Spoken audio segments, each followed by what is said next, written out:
Aprendiendo a ser hijos, es el título del tema de hoy. Aprendiendo a ser hijos. ¿Cuál es el título?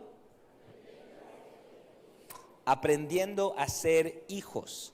Tenemos que aprender a ser hijos. No sabemos ser hijos. Somos hijos, pero no sabemos ser hijos. Y bueno, recientemente di la serie Desarrollando una visión generacional de 4 capítulos, 4 sesiones. Y en la segunda sesión hablamos un poquito de este tema que quiero profundizar hoy, porque es importante. Es importante que nosotros desarrollemos una relación correcta con Dios. A veces vemos una discrepancia entre lo que dice la Biblia y nuestra experiencia en nuestra vida personal. Vemos que la Biblia habla de bendiciones, Salmo 23, Jehová es mi pastor, nada me faltará, pero en la experiencia todo me falta, en la experiencia todo me sale mal. Vemos en la Biblia que habla de promesas, habla de Dios darnos la victoria, de estar con nosotros siempre, pero a veces en la vida cotidiana no vemos eso. ¿Por qué? Porque hay una digamos, una diferencia entre lo que es la realidad espiritual y nuestra experiencia. No es que haya un problema con Dios, no es que Dios no quiere bendecirnos o no quiere hacer la obra, somos nosotros, que no estamos muchas veces ubicados en la frecuencia correcta, no tenemos las actitudes correctas, por lo cual tenemos que aprender a ser hijos. Tenemos que aprender, bueno, somos hijos, ¿verdad? Somos hijos de Dios, pero no nos comportamos como hijos de Dios. Somos hijos de Dios, pero no hemos aprendido a ser hijos de Dios. Creo que tenemos algunos problemillas con el aire acondicionado, ¿verdad? Si no, pues abrimos las ventanas porque nos vamos a asar acá. Si gustan abrir las ventanas, porque creo que ya los apagaron, para que no se hacen, pobrecitos. Entonces, aprendiendo a ser hijos es el título del tema. También vimos durante la serie Jeremías capítulo 35, la historia de Jonadab y los recabitas. Ustedes recordarán, no la vamos a volver a leer, pero en esa historia nosotros aprendimos que Dios obraba en la vida de Jeremías, del profeta, de una manera experiencial. Dios enseña al profeta por medio de vivencias, por medio de experiencias que el profeta vivía, y entonces venía una enseñanza.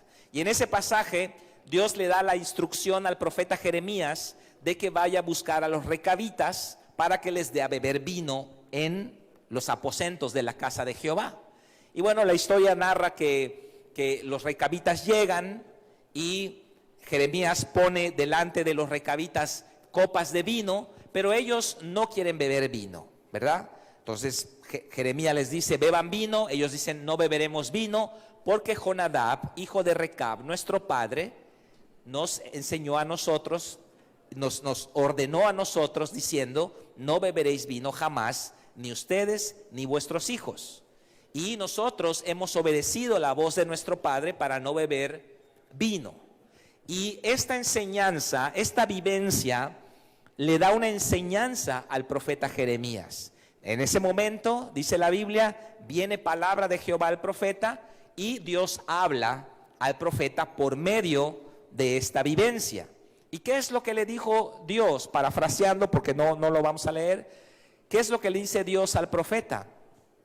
Dice, bueno, aprendan de los recabitas que ellos fueron fieles al mandamiento de su padre, y yo desde hace mucho tiempo le estoy hablando a mi pueblo y mi pueblo no quiere obedecerme. Fue firme la palabra de Jonadab, hijo de Recab, a los recabitas, y ellos obedecieron la voz de su padre. Pero mi pueblo no me obedece, he mandado profetas, he mandado mensajeros, pero no me hacen caso. ¿Cuál es el problema? ¿Cuál es el problema que pasó en Jeremías capítulo 35? la extracción de la palabra, la extracción de la enseñanza de ese pasaje es muy fuerte.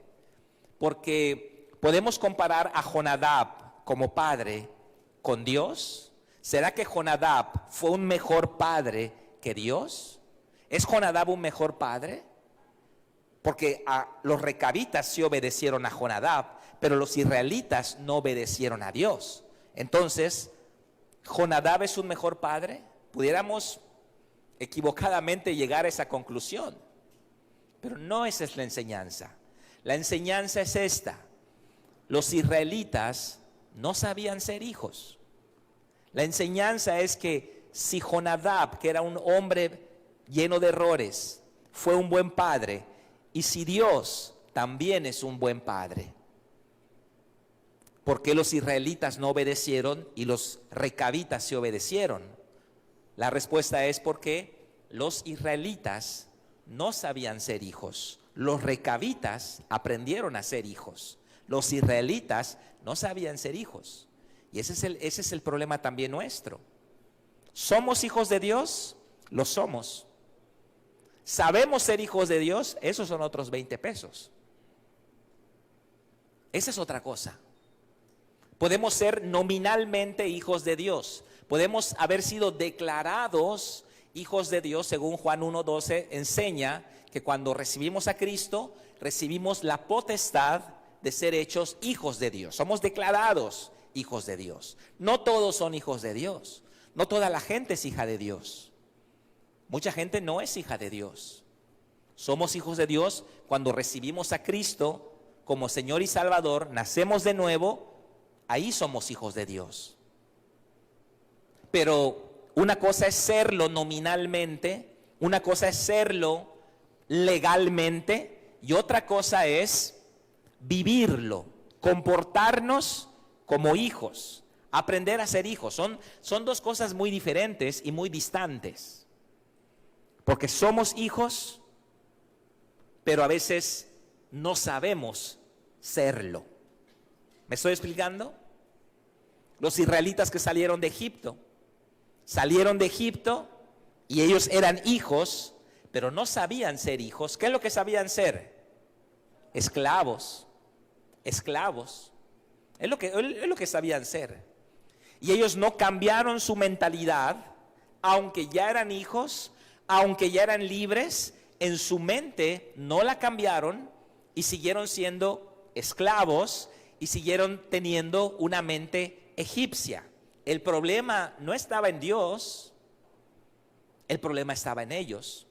No es que Dios no quería bendecirles, ellos no tenían la cosmovisión correcta de su nueva posición, de su nuevo estado espiritual. Y justo eso, hermanos, es lo que nos pasa a nosotros.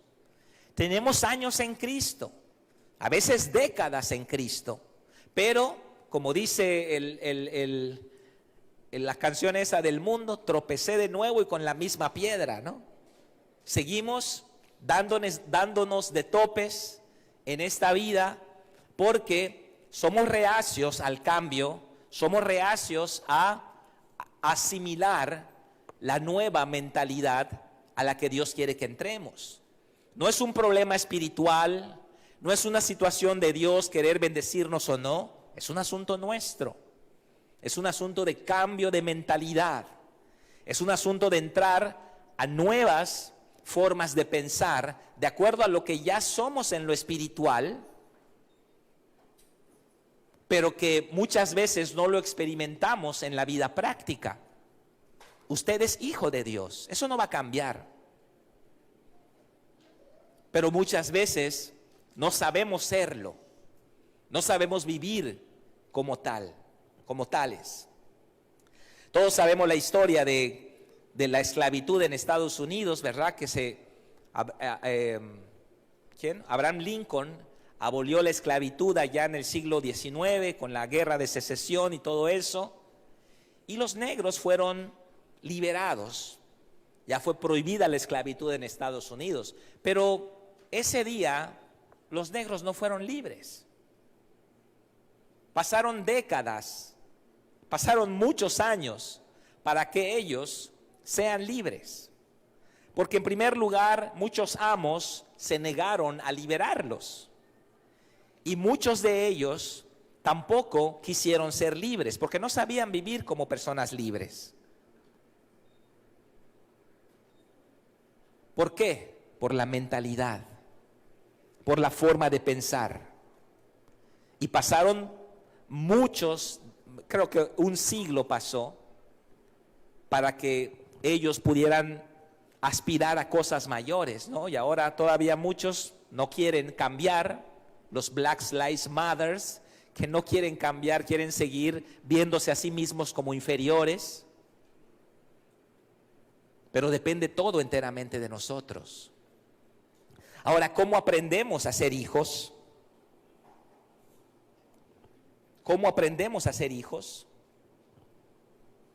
Jesús vino a mostrarnos cómo ser hijos. Los que estamos tomando fundamentos o los que ya tomaron fundamentos, sabemos cuáles son las tres funciones del hijo. Sabemos las tres funciones del hijo. Número uno, el hijo vino a mostrarnos al Padre en forma humana. Juan 1:18 dice que a Dios nadie le vio jamás, el unigénito Hijo del Padre, Él le ha dado a conocer.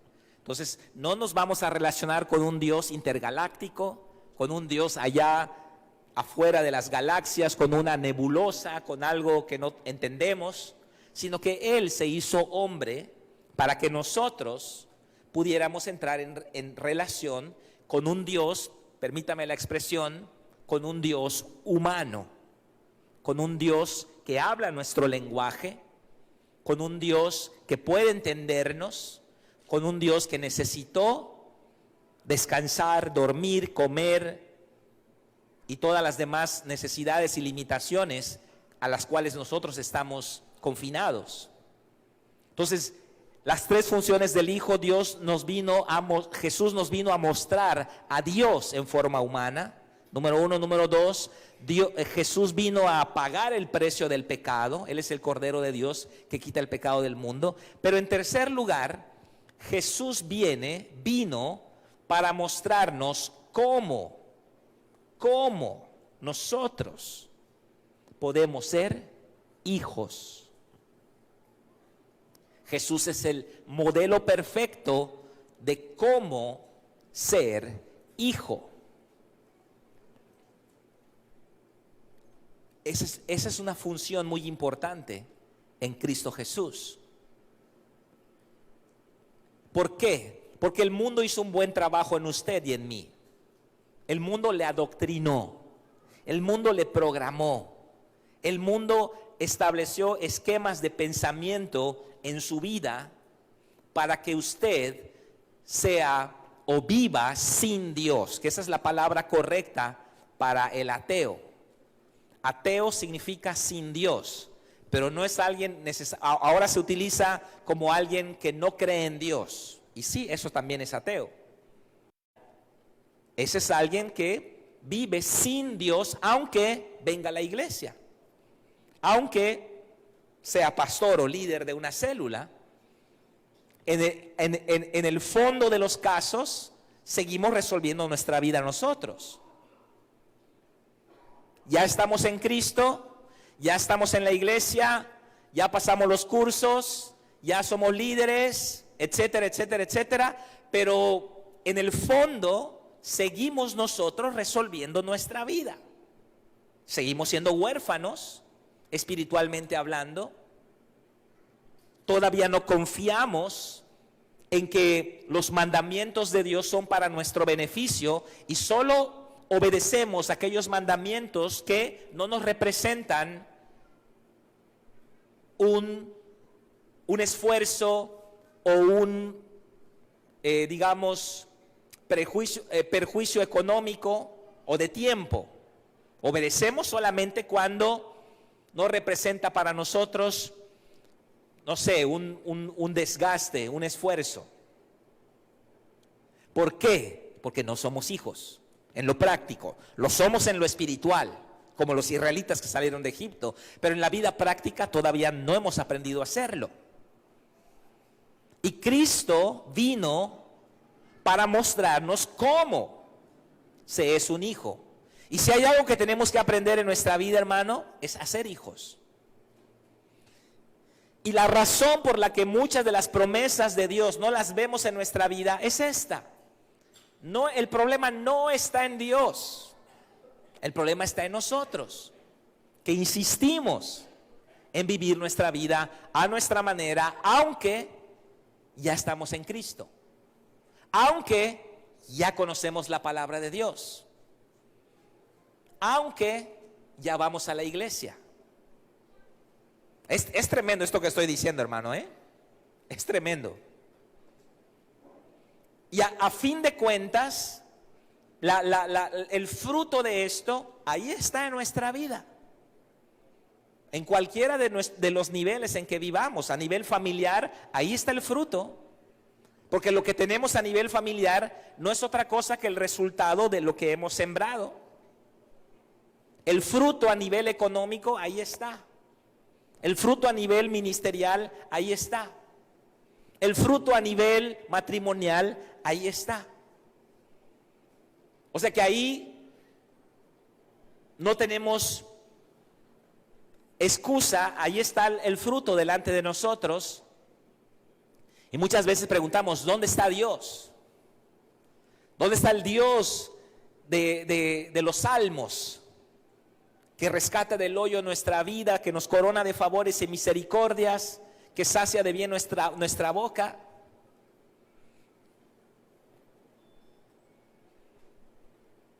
Ahí está Dios. Ahí está la provisión. Ahí están las promesas. Ahí están las bendiciones para todo aquel que aprenda a ser hijo de Dios. O sea que el problema está en nosotros. Mire lo que dice la Biblia en 2 Corintios 18. Ay, no puse el versículo, creo que es... No, es 6, creo que es 6. 6:18. 2 Corintios 6:18. Si no estoy mal.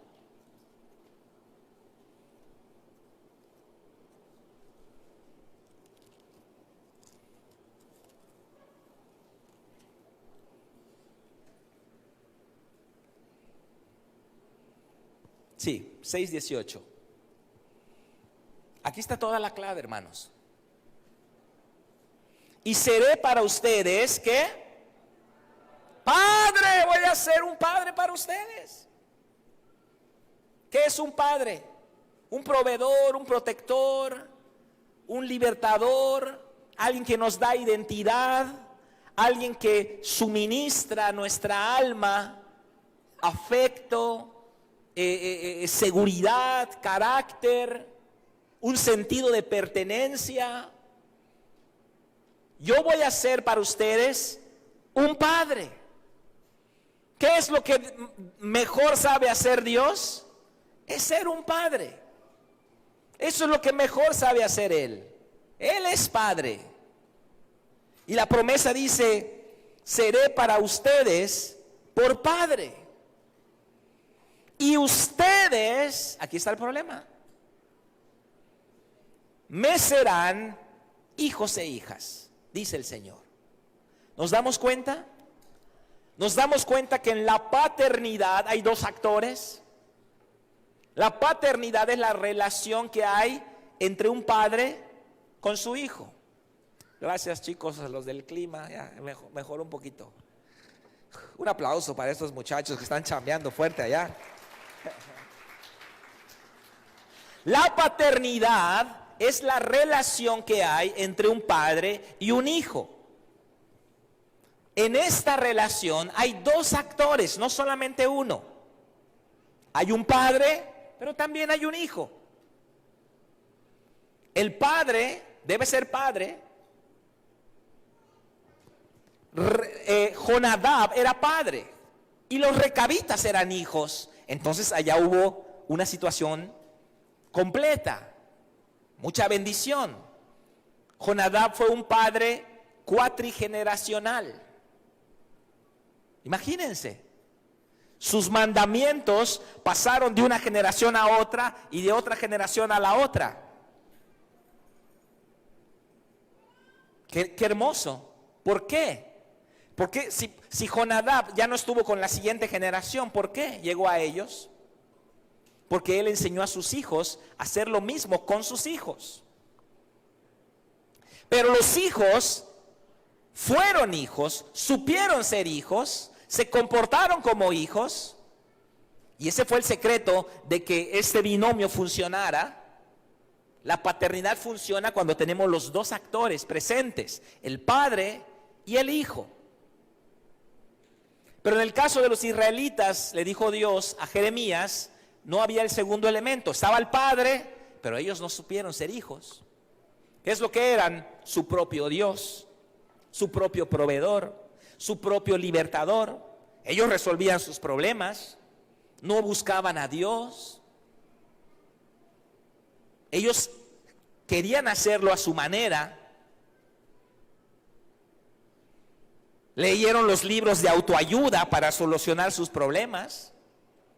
Tomaron medicamentos, fueron a los psiquiatras. Pero no buscaron a Dios.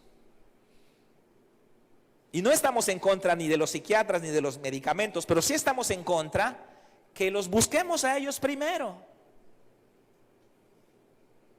O que corramos a buscar el medicamento, la terapia, la autoayuda, el psicólogo, el psiquiatra. Y no busquemos a nuestro Padre. Ahí estamos mostrando algo de si nosotros somos o no hijos. Entonces, Él es Padre. La pregunta es, ¿usted es hijo? Esa es la pregunta que está en el aire. Él es Padre. Él es proveedor. Él es protector. Él bendice. Las promesas son verdaderas. La pregunta es, ¿nosotros somos hijos? Ahí es donde nosotros tenemos que trabajar. Ahora, ser hijo es una posición legal delante de Dios, la cual asumimos cuando aceptamos a Cristo. Pero aprender a ser hijos, eso lleva tiempo, eso es otra cosa. Eso lleva tiempo. Y Cristo nos mostró cómo ser hijos. Tenemos que aprender. No sabemos. El mundo hizo un buen trabajo en nuestro corazón. El mundo nos enseñó a ser autosuficientes, independientes, autónomos.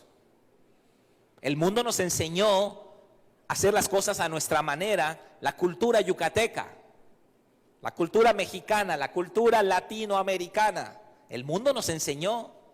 Llegamos a los pies de Jesús. Jesús nos recibe en su reino. Somos sus hijos. Nuestro nombre se escribe en el libro de la vida. Pero no cambiamos nuestras formas. Cambiamos a veces la forma exterior, el lenguaje, la vestimenta. Antes teníamos a Lupita D'Alessio allá y ahora tenemos a Marcela Gándara, ¿no? Cambiamos, digamos, las formas externas, pero no cambiamos a fondo en la fe, en nuestra forma de tomar decisiones. ¿Por qué? Porque eso no se cambia de la noche a la mañana, eso se aprende. Lleva tiempo, es el discipulado. No es automático, no es un cambio que te quitan un chip y te ponen otro chip y ya eres hijo. Lo somos en lo espiritual, pero tenemos que aprender a comportarnos como lo que ya somos. Esa es la discrepancia. Esa es la discrepancia. Que ya somos, pero no lo creemos, no lo practicamos, no lo vivimos. No pensamos de esa manera, no tomamos decisiones de esa manera. Obviamente nuestros resultados son resultados mundanos, seculares. Nuestros frutos no son frutos de hijo, son frutos de bastardo. Está fea esa palabra.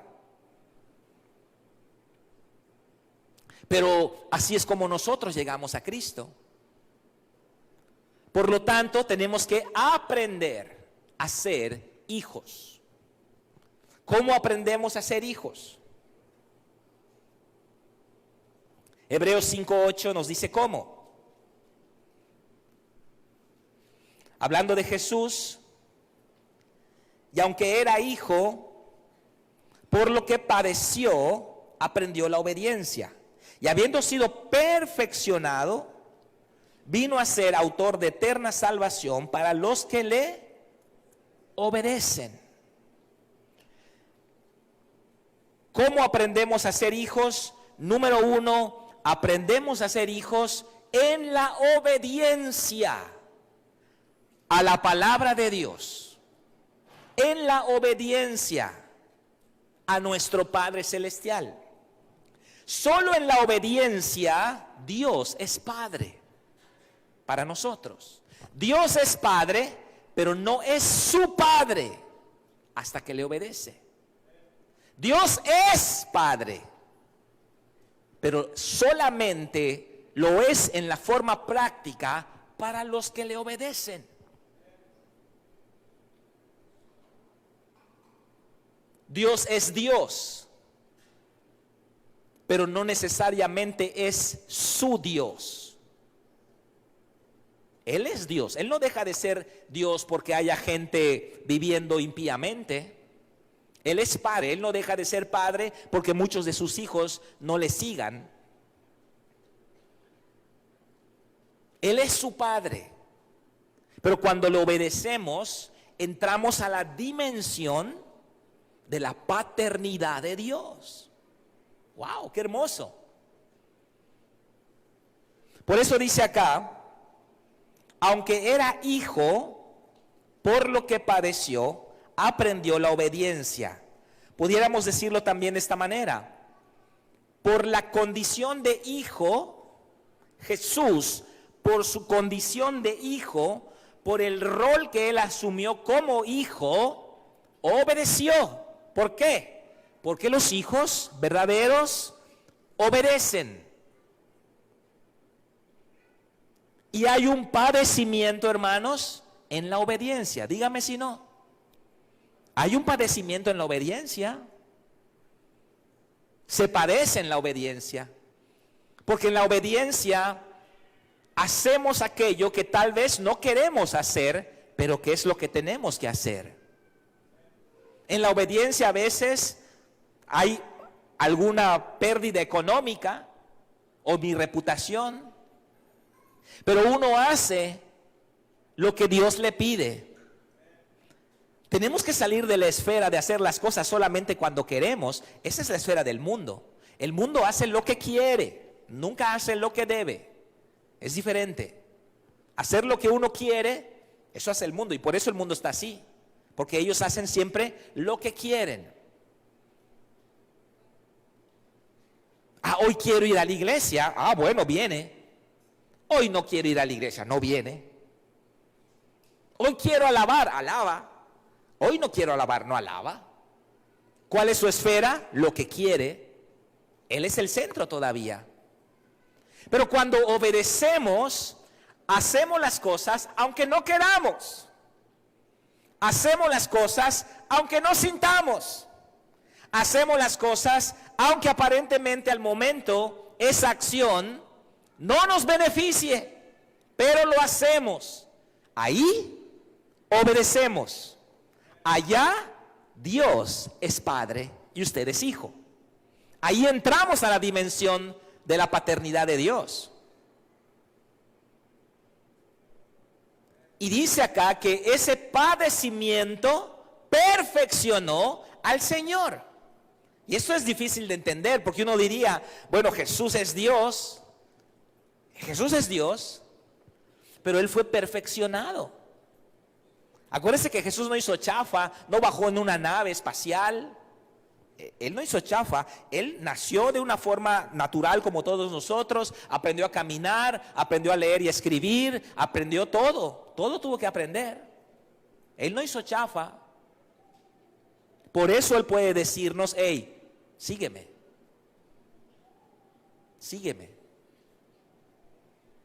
Y si algo nos falta, hermanos, es aprender a ser hijos. Somos hijos, pero no sabemos serlo. No vivimos como hijos. Somos hijos, pero seguimos viviendo egipciamente.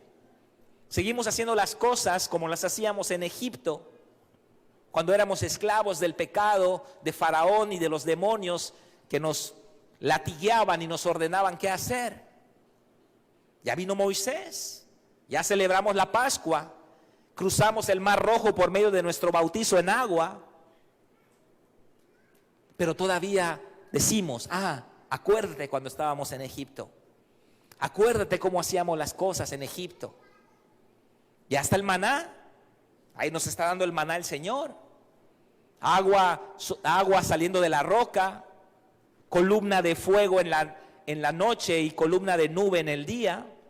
Nuestros vestidos crecen con nosotros, pero acuérdate, sí, cuando estábamos en Egipto, ¿te acuerdas de Guns N' Roses? Ahí viene el concierto, vamos. ¿Por qué? Porque hay esquemas que no han salido de nuestra mente. Nosotros ya salimos de Egipto, pero Egipto sigue acá adentro. Y la única forma de cambiar eso es con la obediencia. No hay otro camino. No hay una píldora que, a ver, te la voy a dar y ahora, ¡ting!, ya eres hijo. O libros de autoayuda, vamos a leer, a leer, a leer. Y ahora ya sabemos cómo ser hijos. No hay otra forma más que con la vida práctica, en la obediencia. Cuando miras un recibo de la luz y puedes decir, bendice alma mía a Jehová y bendiga todo mi ser su santo nombre. Papá, ¿puedo dejar prendido el clima? Tengo calor. Sí, hijo, préndelo, préndelo, hijo. Dios es nuestro Padre, no importa. Y dices, apágame esa cosa, carajo. Y ahí estás. Bueno, así le dije a las del encuentro. Porque tenemos que aprender a ser hijos. Solo aprendemos a ser hijos, número 1, en la obediencia.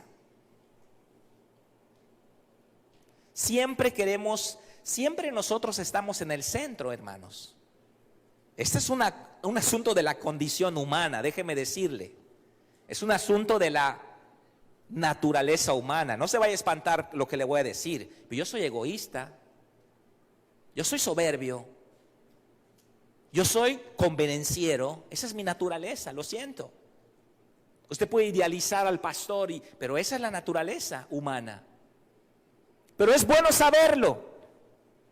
¿Por qué? Si usted sabe quién es, usted va a decir, yo no voy a hacer las cosas a mi manera, porque si hay alguien en que no confío, es en mí mismo. Si hay alguien que me ha traicionado toda mi vida y me ha boicoteado, soy yo mismo. Entonces yo no voy a confiar en mí mismo, como dijo el apóstol Pablo, no teniendo confianza en la carne. Él no confiaba en su carne. Por eso él se sujetó al esquema de la palabra de Dios. Entonces nosotros no podemos confiar en nuestra carne, porque la carne siempre busca su beneficio. Aún a venir a la iglesia es beneficioso para nosotros, vamos a aprender algo, nuestra vida va a mejorar. Aún estando en Cristo, mucha gente está en Cristo no porque amen a Cristo, sino porque no quieren ir al infierno. ¿Por qué? Porque el carnal no quiere sufrir nunca. Sigo siendo el centro. Soy líder para que todos digan, mira qué líder. Sigo siendo el centro. Aún en el ámbito cristiano, hacemos aquellas cosas que resultan en beneficio para nosotros, porque siempre somos el centro. Siempre nosotros estamos en el centro, siempre. El único lugar donde no somos el centro es la obediencia. Ahí no somos el centro. Allá no somos el centro. Por eso Watchman Nee dice que no nos deberíamos llamar creyentes. ¿Cómo dice que nos deberíamos llamar? Obedecedores. Porque la verdadera fe se manifiesta con acciones que la concuerdan, que la confirman. El problema es que nosotros leemos la Biblia con mente griega, pero la Biblia no fue escrita por griegos, fue escrita por hebreos. Y el griego separa la fe de las obras. El griego dice, la fe es una cosa, las obras es otra cosa. La fe es la creencia correcta, el sentimiento correcto. Lo que importa son las intenciones, no te preocupes. Lo que importa es que sientas lindo. Esa es la mente griega. Pero la mente hebrea no piensa así. La mente hebrea dice, la fe y las obras son una sola cosa. No puedes separar la fe de las obras. Porque la fe es la concepción espiritual del corazón y las obras son la parte práctica de esa concepción interior. Entonces el apóstol Santiago dice, muéstrame tu fe sin tus obras. No puedes, no se puede. Yo te mostraré mi fe con mis obras. Mi fe se manifiesta con lo que hago. ¿Crees en Dios? Bien haces. También los demonios creen en Dios y tiemblan. Por eso tenemos que obedecer la palabra de Dios. Solo un ser en todo el universo merece obediencia ciega. ¿Quién es ese ser? Nuestro Padre. Nuestro Padre. Jesús fue a la cruz. ¿Había algo racional para ir a la cruz? ¿Era racional para Jesús ir a la cruz? Él no pecó. Él no pecó. Jesús no Jesús no fue un mártir. Sí. No, Jesús no fue un mártir. Jesús amó al Padre en verdad. Y Jesús le dijo, Padre, si puede pasar esta copa de mí, que pase. Pero no se haga mi voluntad sino la tuya.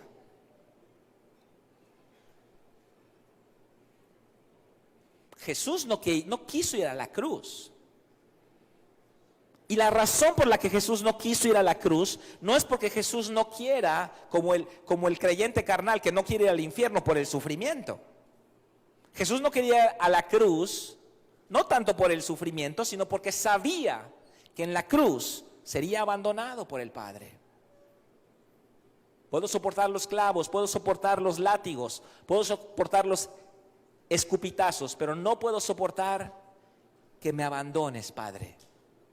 Elí, Elí, lama sabactani, perdón. Eso no pudo soportarlo Jesús, porque Él amaba genuinamente al Padre. Y cuando obedecemos, hermanos, a veces no hay racionalmente, no hay algo que nos diga por qué obedecer. Diezmar, por ejemplo. Tú haces tus números, dices, bueno, es que no podemos diezmar. Mira cómo están las cuentas, mira cómo están los pagos. No podemos hacer eso.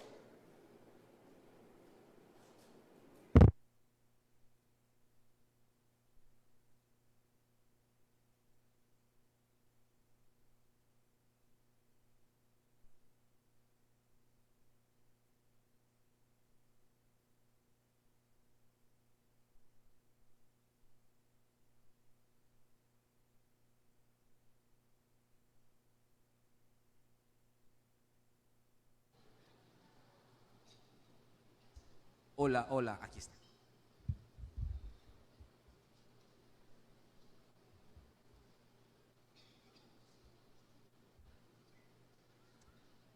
Hola. ¿Qué les estaba diciendo? Ya se me olvidó. Obediencia. No hay racionalidad para hacerlo. Pero aquí es donde entra la obediencia. Aquí es donde entra el ser hijos o perdonar. Hay que perdonar. ¿Cómo voy a perdonar a ese pelafustán? O pedir perdón. O no estar en un lugar que sabemos que no agrada a Dios. En un trabajo, por ejemplo. Y espiritualizamos. Dios me entiende. Dios sabe que tengo que trabajar en este bar donde las mujeres se suben a la mesa. Pues ni modo, tengo que llevar el pan a mi casa. Y entonces espiritualizamos la obediencia. ¿Cómo somos hijos? Número 1, aprendemos a ser hijos en la obediencia. Número 2, aprendemos a ser hijos en el perdón. En el perdón. ¿Ya está? Gracias. Sí, en el perdón. Juan 21:7. Juan 21:7.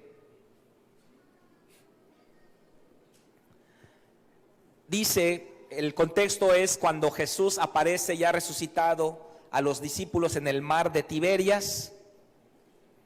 Están ellos en la barca, Jesús está en la orilla. Jesús le dice a los discípulos, arrojen la red a la derecha. Ellos arrojan la red a la derecha, no han pescado nada todo el día, arrojan la red a la derecha y sacan una gran cantidad de peces. Y yo creo que Pedro volteó a ver a Juan y le dijo, oye, yo conozco este milagro. Yo he vivido este milagro en otras ocasiones. Y en el verso 7, entonces aquel discípulo a quien Jesús amaba, Juan, dijo a Pedro, es el Señor. Simón Pedro, cuando oyó que era el Señor, se ciñó la ropa porque se había despojado de ella y se echó al mar. Amén. Aprendemos a ser hijos en el perdón. Y ahorita va a entender por qué Jesús escogió a Pedro.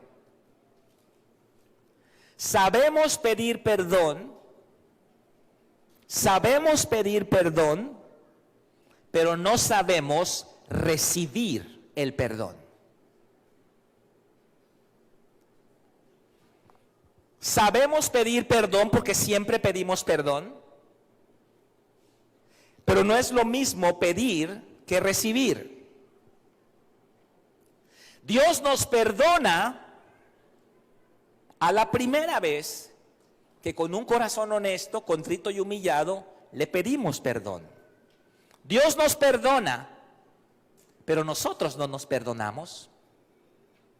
Dios olvida el pecado y nos trata nuevamente como si nunca hubiésemos pecado, porque estamos en Cristo, pero nosotros no lo olvidamos. Y seguimos mirándonos a nosotros mismos, no como Dios nos ve, sino como nosotros sabemos que somos. Y entonces, ¿qué nos dicen en la iglesia? Nos dicen, hermano, haga la oración para empezar. No, que ore otro. Porque tiene acá la C de culpa, ¿no? En su frente. Hermano, abra su casa para hacer. No, mi casa no. Porque no recibe el perdón. Una cosa es pedir el perdón y otra muy diferente es recibirlo. Cuando usted pide el perdón, Dios le perdona, pero usted no se perdona. Cuando usted pide perdón, Dios le perdona y lo olvida, pero usted no lo olvida. Cuando usted pide perdón, Dios lo perdona, le perdona, lo olvida y le trata nuevamente como si nunca hubiese pecado, como si nada hubiese pasado, pero usted no. Usted se sigue comportando como aquel que pecó. Y eso, queridos hermanos, es la diferencia entre Judas y Pedro. Esa es la diferencia entre Judas y Pedro. Porque los dos fallaron. Los dos traicionaron a Jesús. Y los dos lloraron amargamente. Pero uno se suicidó y otro se echó a los brazos del Salvador. ¿Entiende por qué Jesús escogió a Pedro? Porque Pedro sabía ser hijo. Judas no pudo soportar el peso de su conciencia. Ay, ¿qué van a decir? Yo era líder. Ay, ¿qué van a decir? Mira, yo estaba con Jesús. Ahora ya entonces va y se ahorca. Se suicida. La culpa es tremenda, hermano. La culpa es un cáncer en su corazón que le va carcomiendo, que lo mete en depresión. Y ahí está en la última fila con las manos entre todos alabando. Yo no. Porque tiene culpa.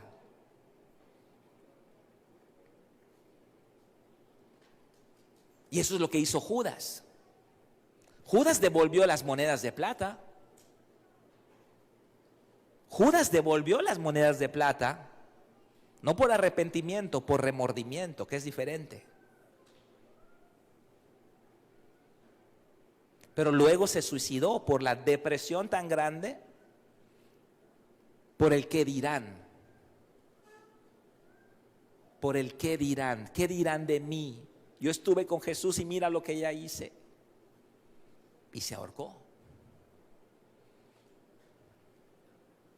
¿Y cuál es la diferencia con Pedro? Y yo pienso que Pedro fue peor que Judas, ¿no? Porque Judas lo hizo a espaldas de Jesús. Porque uno peca, ¿dónde peca uno? Uno se esconde para pecar, ¿no? Pero Pedro lo hizo así, delante de Jesús, ¿no? Jesús lo miró y Pedro, no sé quién es, no sé quién es. Y así, en la mirada de Jesús, lo hizo Pedro.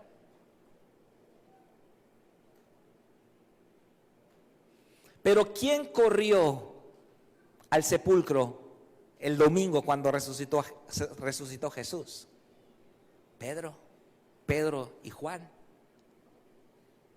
Y acá están pescando y Juan le dice, oye, ese señor que está en la orilla es el maestro.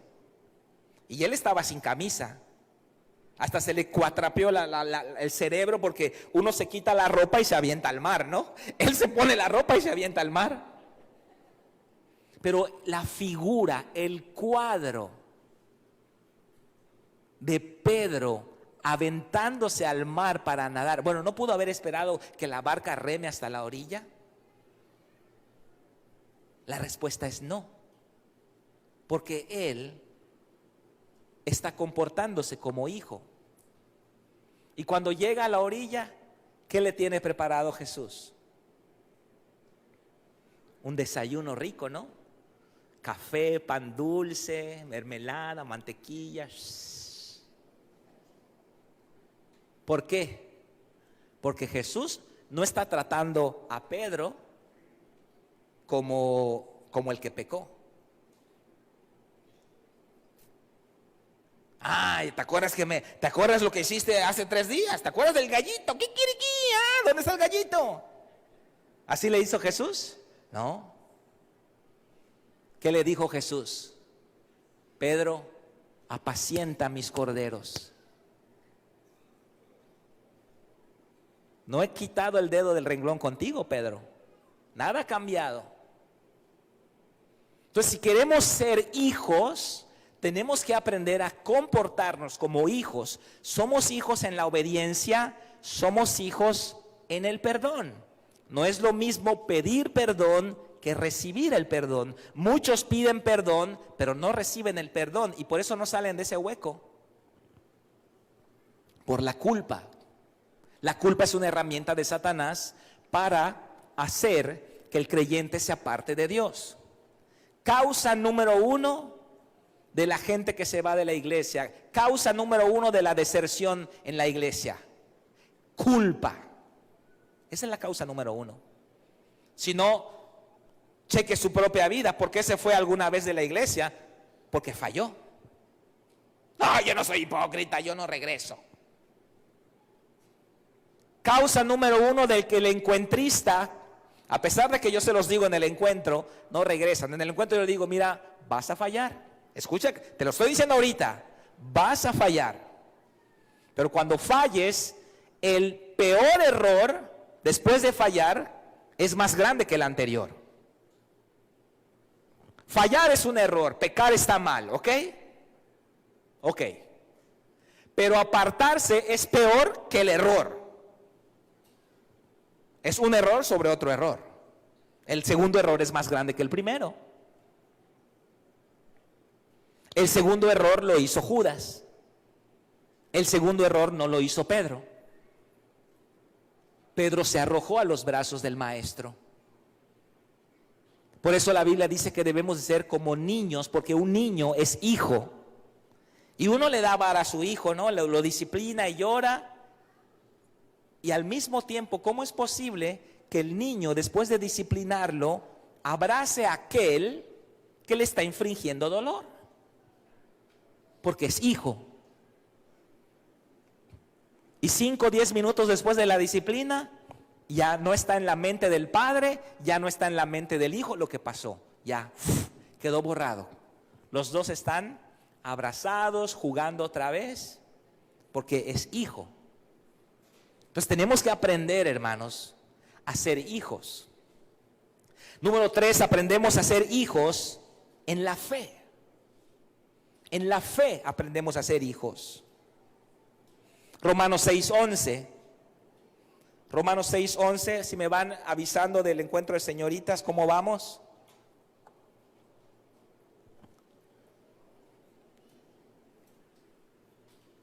Acá usted va a tener que hacer un esfuerzo, hermano.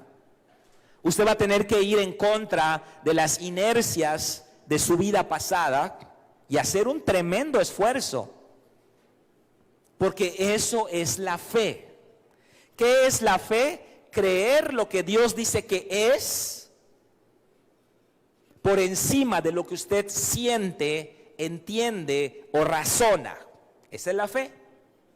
Creemos lo que Dios dice que es más que lo que yo siento o lo que yo pienso o lo que yo entiendo. Y este error lo comete mucha gente. Quieren entender para creer. Ese es un error. Ese es un error. No quiera entender, crea. De hecho, precisamente para eso es la fe. Para creer con el corazón, no con la mente. Porque la mente no se la dio Dios para tener fe. La mente no es para tener fe. La mente es un procesador de información que trabaja con base en la experiencia, en los datos proporcionados por los 5 sentidos que el cuerpo ha introducido información, se procesa y se arrojan resultados. Ese es el cerebro, la mente. Pero en la fe, usted va a creer algo que no ha experimentado, que no ha sentido, que no ha entendido siquiera. No tiene que entender, ese es su problema. Ese es su problema. Quiere entender para obedecer. No entienda, obedezca, crea.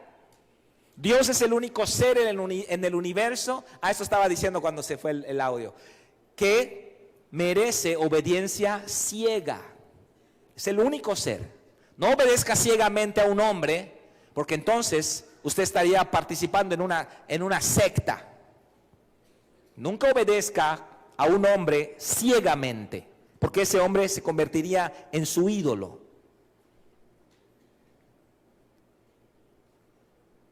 Solamente Dios merece obediencia ciega.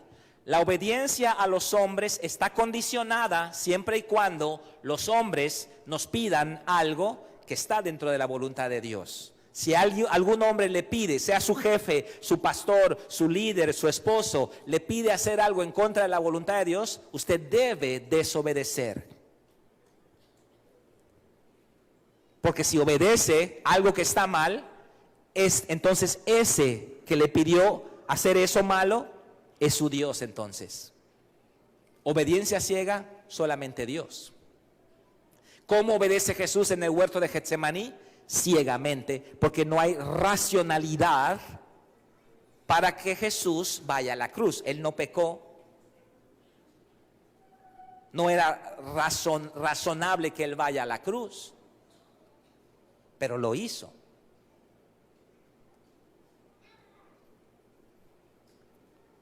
Nosotros tenemos que obedecer y la obediencia deriva de la fe. La obediencia es un subproducto de la fe. Aprendemos a ser hijos en la obediencia, ya lo vimos. Aprendemos a ser hijos en el perdón y aprendemos a ser hijos en la fe. Mire lo que dice Romanos 6:11. Así también vosotros consideraos muertos al pecado, pero vivos para Dios en Cristo Jesús, Señor nuestro.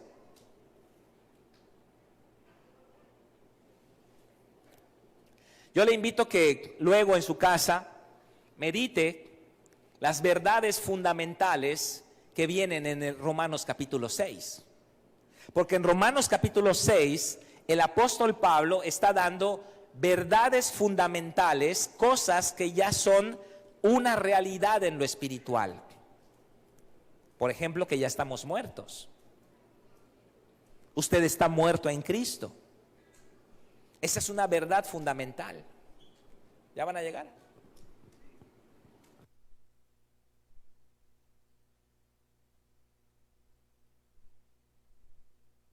Esa es una verdad fundamental.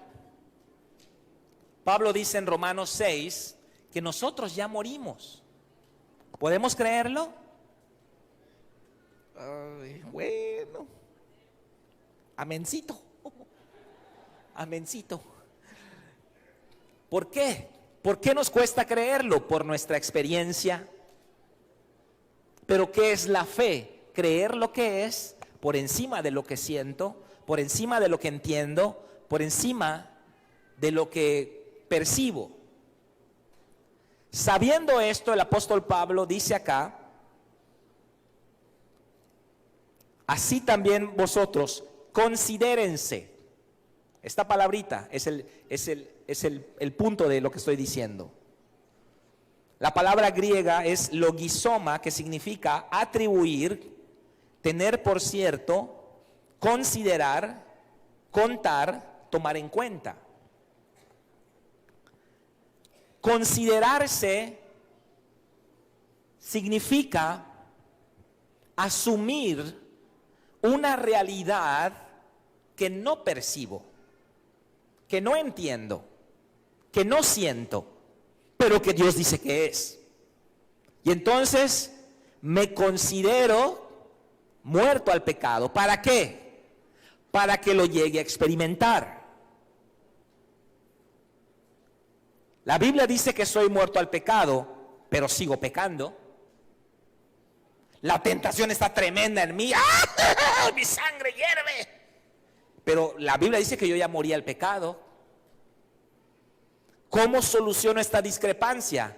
Considerándome como lo que Dios dice que es, en la consideración, que es fe, creer lo que Dios dice que es por encima de lo que yo siento. Eventualmente esa fe me va a llevar a la experiencia de lo que Dios dice en su palabra. Es lo que llaman la distancia entre no ser y llegar a ser. ¿Ha escuchado eso? ¿Cuál es la distancia entre no ser y llegar a ser? Sentirte. Esa es la distancia, sentirte. No eres el jefe del departamento donde trabajas,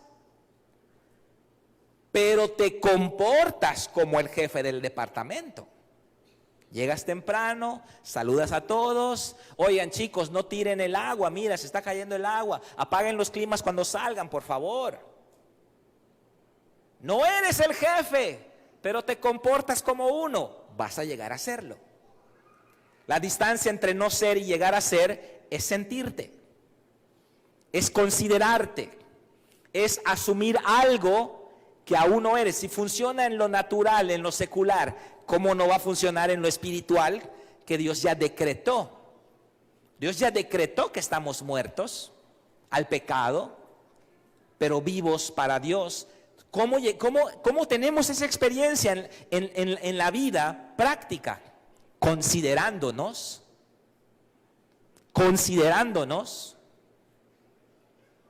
Entonces yo me considero muerto al pecado. Y esa consideración me va a llevar a la experiencia de una realidad que ya es un hecho en lo espiritual. Ya es un hecho. Ay, Señor, ayúdame, mátame, carne, mátame. Pues Dios va a decir, bueno, desde que aceptaste a mi Hijo Jesucristo, te declaré muerto. Desde que recibiste a mi Hijo Jesucristo, ya decreté, Carlos Cruz ha muerto. Toda mi relación es con el hombre nuevo. El hombre viejo ya murió para mí. No tengo nada que ver con el viejo. Ay, padre, tú sabes que soy una maldita piltrafa. ¿Quién es? ¿Quién está hablando? No sé quién es esa persona. Tú sabes, padre, que soy un inconstante, soy un infeliz y mi vida siempre he perdido. ¿Quién es ese? ¿Quién es ese loco que está hablando? No lo conozco. No me relaciono con el viejo porque ya murió para mí. Ahora me relaciono con el nuevo. Y entonces cuando el nuevo dice, Padre, te alabo, te bendigo, te glorifico, mi alma te anhela. Y entonces, te escucho, sí, hijo, contigo sí estoy hablando. No vaya por ese camino, olvídelo, renuncie a ese camino. La vida cristiana no es componendas del hombre viejo. Ay, vamos a componer su hombre viejo. Vamos a ponerle un parche acá, otro parche acá, una componenda, le ajustamos un tornillo acá y otro allá. Y entonces ya para que tenga la forma cristiana, soy cristiano. No. Su vida y la mía está tan mal, hermano, tan depravada según Romanos capítulo 3, que lo único que hay para hacer es matarla y darle otra nueva. Imagínese. Pero usted quiere repararla. Usted quiere reparar al hombre viejo. ¿Usted cree que es mejor que Dios? Génesis capítulo 6 dice que el Espíritu Santo se peleó con el hombre en el Antiguo Testamento. ¿Y qué es lo que terminó diciendo Dios? No contenderá mi espíritu con el hombre para siempre, porque ciertamente él es carne. Antes, hace 2500 años antes de Cristo, el Espíritu Santo renunció a la reforma del hombre, de la carne. El Espíritu Santo no reforma la carne, hermano. Usted se mete por ese camino, va a estar décadas fracasando y cuando llegue al punto de partida va a decir, bueno, esto debía haber hecho el segundo día que acepté a Jesús. El Espíritu Santo no reforma la carne, no compone la carne. ¿Qué hace el Espíritu Santo? Mata la carne. Ya aplasté mis lentes.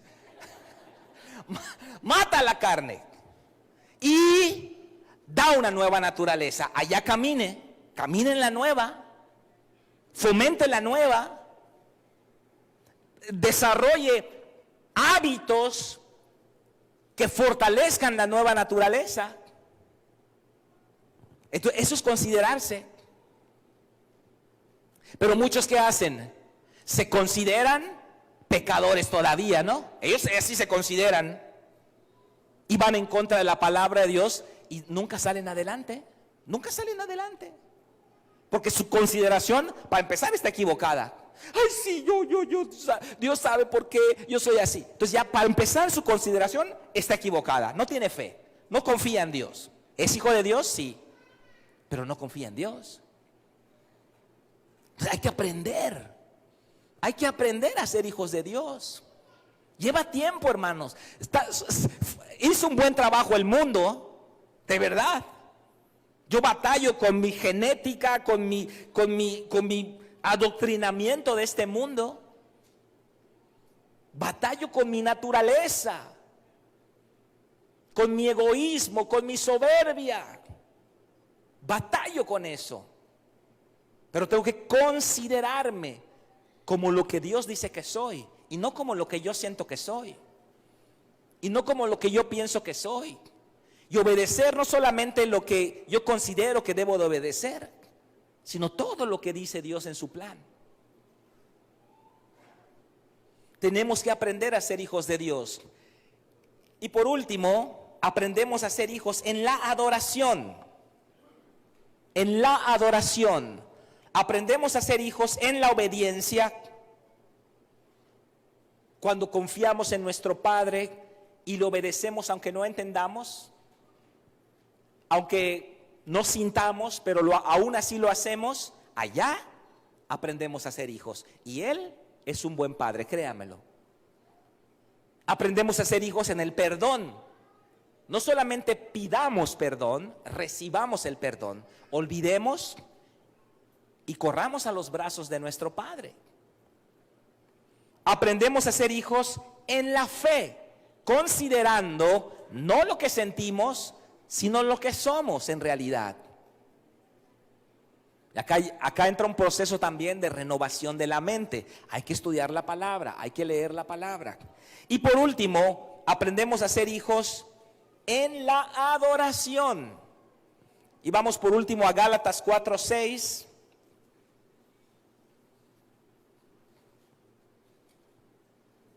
Y dice, 4, 6 y 7.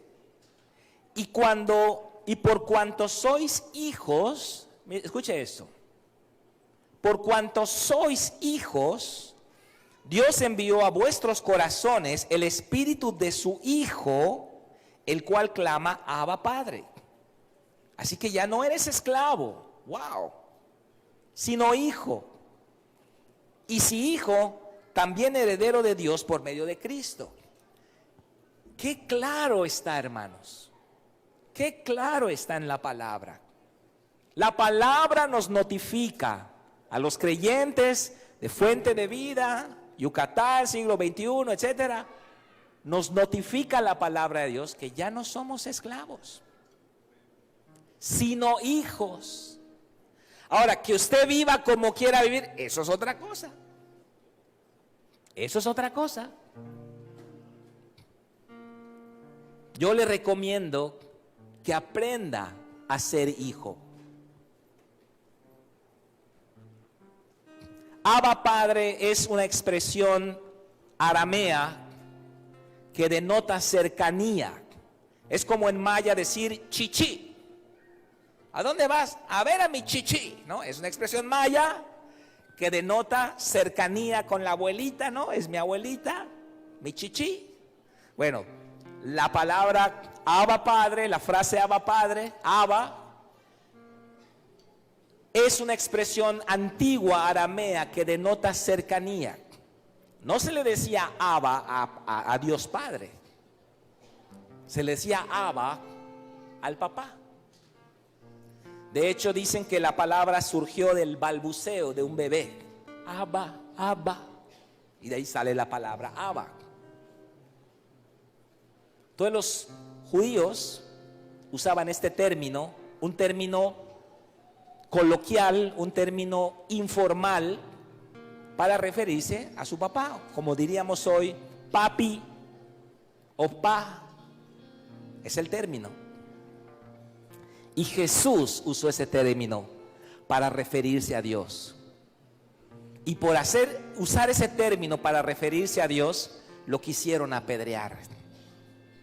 Porque era una irreverencia. Dios es el Señor. Dios es Hashem, Adonai, Elohim. Dios es el Shaddai, Señor del universo. Pero no Abba. Porque Abba es una relación cercana. Es una expresión de confianza. Pero Jesús la usó para mostrarnos a nosotros cómo ser hijos. Y en la adoración, como el rey David escribió los salmos, el rey David fue uno de los pocos hombres del Antiguo Testamento que vieron a Dios como Padre. Como Padre. Y David, ¿quién fue David? ¿Quién llegó a ser David? El mejor rey de Israel. Un hombre con el corazón de Dios fue llamado. El nombre más nombrado en la Biblia. El Mesías fue llamado hijo de David. Y fue un gran matador de gigantes. ¿Por qué? Porque encontró en Dios su suficiencia, su paternidad. Y a eso nos invita nuestro Padre esta mañana. Vamos a ponernos de pie, vamos a dar un aplauso a nuestro Padre Celestial.